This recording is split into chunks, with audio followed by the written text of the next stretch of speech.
magwagi. Correct.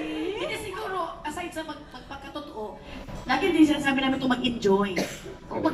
Kasi syempre celebrity sila, di ba? I'm sure 24 hours yung trabaho. Alam mo yung halos everyday yung trabaho nila. Ikuan nila ito, i-reset nila yung utak nila na para silang nag-retreat, nagbakasyon, di ba? Para silang nagkaroon ng self-time, me time sa sarili nila. And getting to know to self-time? Ano ba yung Me time. Okay, I'm now signing off. So, magkaroon sila ng me time kasi mindset lang yan i-mindset mo lang sarili mo. Huwag mo i-mindset na para kang nagkompetisyon talaga. Huwag na huwag yan, very no-no yan. Kasi dyan ka talaga yan ang ikakaibig mo. Basta enjoy and i-treat mo yung sarili mo doon sa loob na para talagang, talaga. Election ko na, kayo naman. Naintindihan nyo naman ako. Alexa. Sige po. Alexa. I think halos pareho din po kami ng maa-advise. Para naman po sa akin, siguro not to strategize too much. Yun po yung napansin ko kasi tuwing nakakanood ako at sa recent din and pati nung edition ko po, parang para sa mga taong nag-strategize, who try to calculate their moves, it just doesn't work as well as being your true self talaga, or just letting things flow. And pati yung pakikita mo kasi sa ibang tao, medyo nagiging, yun nga, parang medyo calculated or a little staged. And people know, people can sense when it's genuine. And people, they can, like what Gabby said, they can see through you din eh. So, just don't strategize too hard para din, syempre po, ma-enjoy mo yung journey. Because it's a once-in-a-lifetime opportunity to say that you went in as a housemate sa pinakasikat na bahay sa buong mundo, sa buong bansa.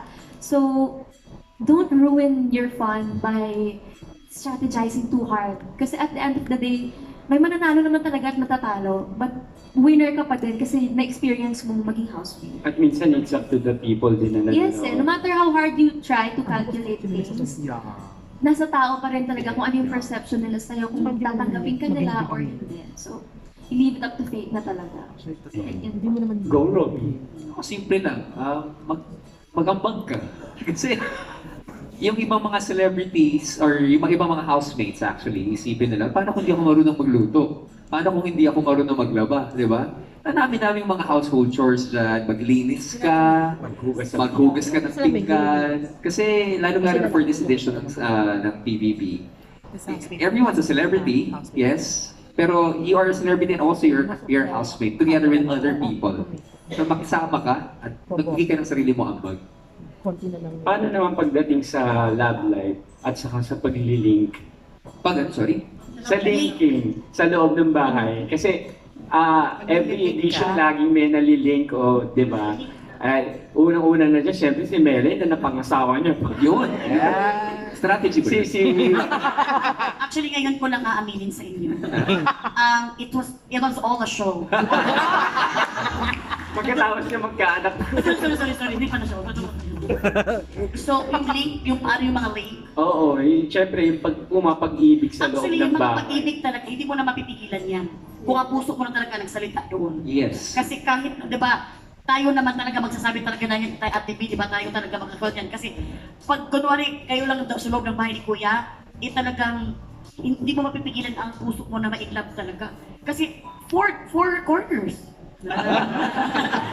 hindi po, kasi siyempre kayo lang nasa loob, kahit kayo siguro, ipasok kayo talagang, alam ko yung, makikita nyo yung good side ng tao, na kahit sa iba parang bad side, pero parang good dito. Di ba? So, si Lord lang din nakakaalam yan. Ay, si Ate B na na-LinkedIn noon. Yes, yun nga yung sasabihin ko, sinabi ko lang sa kanila. KZ, di ba? Napakahirap pigilan talaga. Sobra. Imagine, kung may type ka sa loob ng bahay, tapos mula pagkagising sa umaga, tapos bago ka matulog sa gabi, nakikita mo, tapos bibigyan ka pa ng mga tasks na parang mapapalapit ang loob nyo sa isa't isa. Si Alexa may mga experience din dito. Yes, susunod na siya. It's hard. It's hard. Lalo na kung nagpapakatotoo ka lang. I mean, it's something na masasabi ko now, looking back 19 years ago, dami ko natutunan and it only made me stronger. So, hindi kasalanan ma-in love, except you have to pay the consequences kung meron man. Simpla. Pero kung may crush ka sa loob ng bahay kayo, huwag mo nang ipakaramdam kay Big Brother. Kay bakit? Nagkakaroon Makikita kayo ng- din niya. Alam niyo yung Tas- nakakatulong din, Oo, yung housemate. panlukso ng mga housemates. Correct. Minsan yun ang sumapaisip ka, oh ano, parang ganyan. Gusto ko ba talaga siya? Pero Oo. ito lang ang masasabi ko, mapipigilan mo pa yung utot, pero yung pag-inlove mo, yung pagka-inlove mo, hindi mo mapipigilan sa loob ng bahay ni Kuya. Totoo! 24 hours ka makikita, tapos nakikita ni Big Brother na gumagano kapag nakatingin ka sa isang house, may ganun ka. Correct. Ay! Tanongin ka. Kinabukasan, may task na kayong dalawa. Uy, ilabas mo na yan. Huwag mo pigilan. Alexa, Yes po. na naging kalapti mo pa ngayon. Yes, pero I think yung naiba po sa amin kasi ni Katie, hindi siya plinano sa loob. I mean, it's not something we saw coming then as two individuals. Hindi, wala kaming gusto sa isa't isa nun eh, sa loob ng bahay. As in, ate nga eh. Ate pa nga eh. Oo. Ate mo noon, ano ngayon?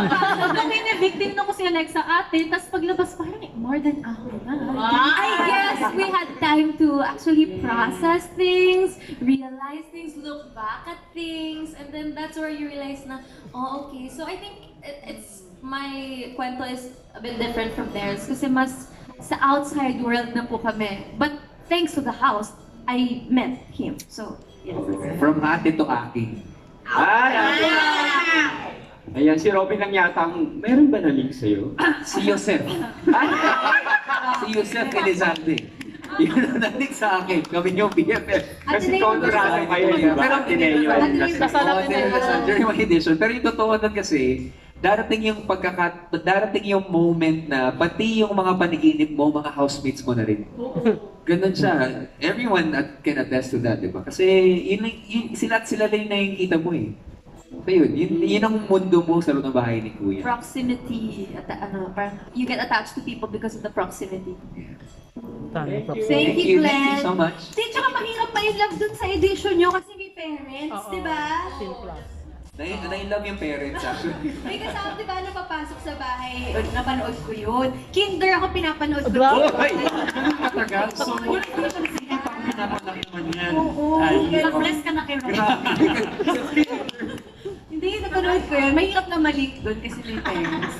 Iba-iba talaga yung iba-iba talaga yung pasabog per Every edition. edition. Kaya excited na ako lahat for this. Okay, Yes. let's go to our next friend from the media. From Stars Photo, Mr. Alan Sancon. Hello, good evening everyone. Congratulations, we're so excited for this collab. I just want to ask Gabby and Mavi, kasi you're a great actor, you're a great host dun sa mga previous project na sa GMA. I know you're on PBB, di ba? Pero how do you prepare for this? Kasi this is a different kind of hosting, di ba? Para ma-capture nyo yung hearts ng mga audience. Kasi iba rin ang audience ng PBB, di ba? Iba yung audience sa awards night or sa TV, di ba? This time, how do you prepare para ma-capture nyo yung hearts ng mga audience sa PBB? Well, I feel like it's also the same as being a housemate. I will study until maka-research ako sa kung anong pwede kong gawin. But at the same time, I don't want to plan things so much. I don't want to strategize that much. I just want to be myself when I host PBB. I want to be as authentic as possible. And ayun, gusto ko lang din magpakatotoo as a host. So I don't want to be pressured na kailangan ko sundan si ganito, si ganito. I want to be myself. So yun po. And of course, I've been doing my share also. I've been learning so much. I've been doing my research, learning from my mentors at The Boy, from my co-hosts, kay Ate Bianca, kay Robbie, kay Melay, and kay Alexa. So, ayun, I just wanna let things unfold naturally for me. Thank you. Melvin. Nice answer, Gabby. Grabe. Hirap mag-follow up dun. Pero, totoo yung sinabi ni Gabby. I just want to let things naturally unfold, no? But besides that, syempre, I think it's just getting to know different types of personalities, no? So, nagbabasa din ako, like, online, of course, mga libro, and I have may pinsan kasi ako na nag-graduate sa BS Psychology. So, I want to get to know the different types of personalities, but nagkakaroon ng ganong type of personality, why does this certain occasion happen, so that when I get to, not really judge, but to get to know the housemates, no, with Alexa, I get to say the proper terms. You know, that's so important nowadays, no? kung bakit sila naging ganito or whatsoever para lang maging proper lahat. So yan yung naging preparation ko for this hosting. Okay, thank you everyone. Maraming salamat. Congratulations. Thank you, sir. Thank you, Alan. And